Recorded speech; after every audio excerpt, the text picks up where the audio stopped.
Na zadnji seji občinskega sveta so svetniki in svetnice v prvi obravnavi potrdili program opremljanja stavbnih zemljišč za Vejar, ki podaja merila za odmero komunalnega prispevka.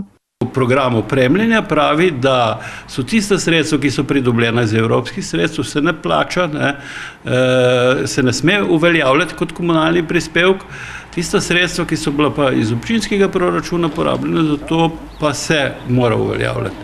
Zemljišča bodo prodali zainteresiranim, ostali pa bodo morali plačevati na primer najemnine, dodaja župan.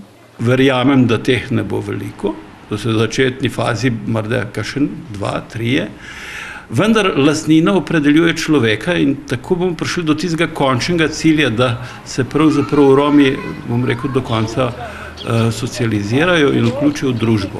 Gospodinjstva bodo plačala gradbeno dovoljenje, komunalni prispevek in odkup zemljišča. To jih bo stalo, na primer, približno 1500 € je bilo gradbeno dovoljenje oziroma vsi papirji. Potem je, bom rekel, tam 3000 komunalnega prispevka po zdajšnjih izračunih, recimo. In to se pravi, v zadnji fazi je še tista zemlja, ki bo tam nekje 7 do 10 € po kvadratnem metru, koliko kvadratnih metrov bo.